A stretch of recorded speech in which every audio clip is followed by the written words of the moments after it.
The All Blacks got their first win of 2025 down in Dunedin. Now this week, test match number 2 taking place from Wellington, a location where the All Blacks more recently haven't had the best form, so of course they will want to go strong in this lineup. And in this video, I'll be trying to predict what Scott Robertson will be selecting for test match number 2. Now I will quickly clarify, this is being filmed before we know the extent of some of the injuries, such as a Scott Barrett, who did go off with a bit of an Achilles problem. So there are a couple guys that I've got in the team, but then also their injury replacement, just in case they are not clear. But we will start with the front row. Number 1, Ethan de Groot. Number 2, Cody Taylor. Number 3, if he is available, Tyrell Lomax. But if not, I will go with Fletcher Null. I overall thought that the front row up against the young French pack did pretty well. Ethan de Groot and Null in the scrums overall relatively strong, although we didn't really see either side get a huge amount of domination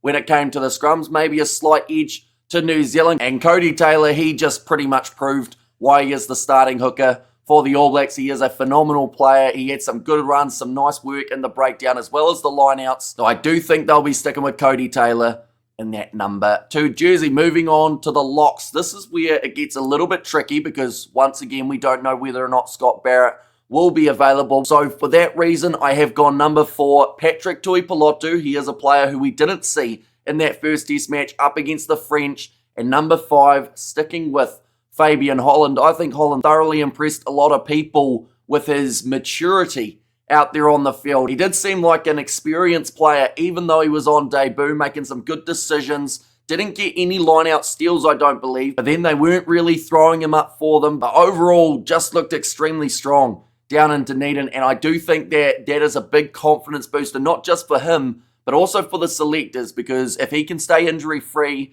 I believe he will be starting quite a few games in the Rugby Championship comp. Tuipulotu, very solid season for the Blues. Scott Barrett, if he is available, there's a chance that they go with him in the 4 jersey instead, although if he has picked up a slight injury from week number 1, I doubt they'll want to risk him heading into this match. So Tuipulotu, so I think they might go with in the number 4 jersey. Moving on to the loose forward trio. This is where I think it may actually stay unchanged for this week. Number 6, Tupavai. I actually thought he played pretty well for his first role at blindside throughout this year. Managed to score himself a try. Also a very handy option in those lineouts. People have talked about that height factor for the All Blacks, and I feel with Holland, Tupavai, both out there on the field alongside whoever is the starting 4, you've certainly found that. There was also times where we saw Ardie Savia involved in the lineout. Same with Christian Leo Willie, so plenty of options to be able to throw to. In that case, Ardie Savia is who I believe they may stick with in that number 7 jersey. He played so well, and the last thing that they want to do now, I believe anyway, is to move him straight back to 8. You can't just give the man a one-off at 7, even though I believe there is a chance that we could see Duplessis Karefi starting 7, Savia moving to number 8, but Savia, I believe, would be a great option to keep in that number 7 jersey for as long as physically possible. Also, if Scott Barrett is not playing, I think they'll be giving the captaincy straight to Ardie Savia, although they do love co-captains, the All Blacks, so we might see about 3 or 4 guys get the opportunity in that regard. But moving on to the number 8 jersey, this is where I believe they'll stick with Christian Leo Willie. Now, Luke Jacobson should be available for this match, and maybe they will chuck him in the deep end, starting him in that 8 jersey, but I think more likely they'll put him off the bench. Leo Willie, there were times where he looked a little bit out of position in the international kit, but then at the same time, he had some really strong moments throughout that game, which I do feel was enough for him to keep a spot in the starting jersey. So I would go with that same combo, Tupavai, Ardie Savia, and also Christian Leo Willie. Moving on to the backline, this is where I have gone unchanged in the 9-10 combo. Cam Roigard starting at 9, Beauden Barrett starting as the 10. Cam Roigard showing exactly how dangerous he can be at 9, sniping runs, and that pick and go for the All Blacks was working extremely well. Every time they went to it, they would make meters. France never really filled that gap, so that was always guaranteed to get the All Blacks on the front foot. And for Beauden Barrett at number 10, I believe the tactics probably changed a little bit as soon as that early Sever Reece injury happened.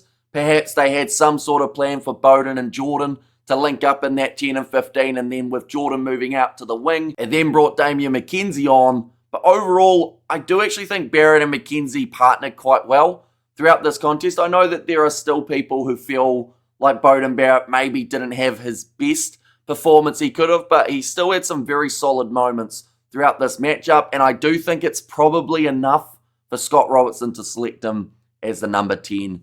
Yet again, moving on to the centre pairing, this is where I believe they won't make a change from the first match. Jordie Barrett at number 12, Billy Proctor at number 13. Jordie Barrett, I thought, just gelled straight back into that All Black side incredibly well. He was willing to put the body on the line, solid in defence too, from what I was able to pick up throughout the match. And also, if there is going to be a territory kicking battle in Wellington, who knows those conditions better than someone like a Jordie Barrett? Billy Proctor, also a man who knows Wellington pretty well. He had some good moments on attack throughout that first match up against France. He was about a millimetre of separation away from scoring a try, but there was one moment that a lot of people were looking at, and that was a missed tackle that led to a try, and that is stuck in a lot of people's minds. But honestly, I don't think that's enough to take him out of that 13 jersey. Some have said that they want to move Rico back from the wing into the centres, but we've got to remember Rico's drop ball at the start of the second half led to France scoring, and that was debatably the start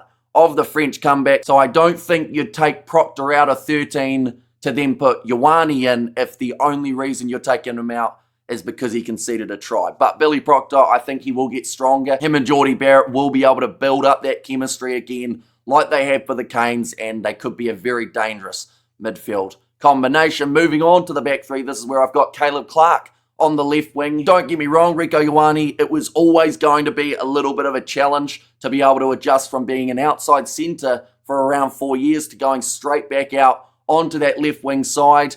He had some decent moments, and a lot of the time, those moments were actually from the middle of the field when he was almost playing more like a number 13. So it will just take time for that adjustment to happen. Caleb Clarke, of course, we all know what he was able to do throughout 2024 in the All Blacks kit, was one of the standout players. So I do think this second test match up against France is the perfect time to get Caleb Clarke back in the All Blacks. And I just want to really mention this point, which I feel is a good one, chasing of the kicks. It was something that we did unfortunately not really see on that left wing side, and I think just that little bit more pressure could have gone a long way. France, the majority of the time throughout this match, were actually winning the aerial contests, but having someone like a Caleb Clarke charging down the wing, full speed ahead, making it competitive in the air, and perhaps winning a couple balls back for the All Blacks, I think could make a lot of difference when it comes to possession throughout match 2. Number 14, this is where I have an inkling that they may select Will Jordan, and that is only because Amoni Narawa is still considered as their injury cover. I think he would be the safe bet to put out on the right wing, Narawa, seeing as he had such a strong season for the Chiefs in Super Rugby. But no matter where they put Will Jordan out there on the field, whether that's on the right wing or whether it is in that fullback jersey, he's going to be a star. We saw that from the first match. Probably completely different tactics were planned when Jordan was in that 15 kit for the start of the match. 1 minute in, moves to the right wing, scores 2 tries, and debatably helped New Zealand win that contest with it being so close. Almost had his hat-trick, only a little bit of obstruction to cause that to be disallowed. That one was also heavily debated, but Will Jordan, I think that they're going to have him somewhere, whether that's 15 or 14, but maybe, just maybe, it will be the right wing where we see Will Jordan, number 15. This is where they may actually look to select Damian McKenzie. Even though when the squad was first announced, it seemed like Damian was more considered as that number 10. He did slot into 15, I thought, extremely well for this contest. He seemed in control from the back, found a few gaps and helped the All Blacks on the front foot at times. Of course, he isn't the biggest man, but he'll throw his body on the line. And like I said, that combination of Beauden Barrett and Damian McKenzie actually did work pretty well throughout the 79 minutes. So I wouldn't at all be surprised if they give him another crack from the back with Beauden as the number 10. But now moving on to who I think Razor will be selecting for his bench. I don't see any changes in the front row replacements. Samisoni Taukei'aho, Ollie Norris, and also Pasilio Tosi. Overall, I thought these three did pretty well coming off the bench, and this could be a young trio that they actually look to in the future for the ABs. All physical individuals. Norris did pretty well for his debut. Pasilio Tosi, with the exception of that obstruction call against him, he looked relatively solid out there on the field, and same can be said about Samisoni Taukei'aho. For the rest of the forward replacements, number 19, Samapeni Finau, number 20. It is a tricky one because I actually think that if you take the location of the stadium out of the equation, they may actually look at Luke Jacobson as an option off the bench, although he still may not be medically cleared, but more so because he can play 6 as well as 7 and 8, whereas Karefi is predominantly a 7. And don't get me wrong, he looked aggressive off the bench for the All Blacks in that first test, but it just seemed like they were a bit hesitant to make that switch because they didn't really know what they were going to do in terms of a replacement. Like Xavier was always going to stay on. Leo Willie, I felt, had a solid enough game to probably play a little bit longer, but Karefi, they did manage to make the switch, and like I said, relatively solid. Couldn't quite get one of his lethal turnovers in the breakdown, but I'm sure he'll be able to get one in the relatively near future. So I have got Jacobson, if he's available, is who I think Scott Robertson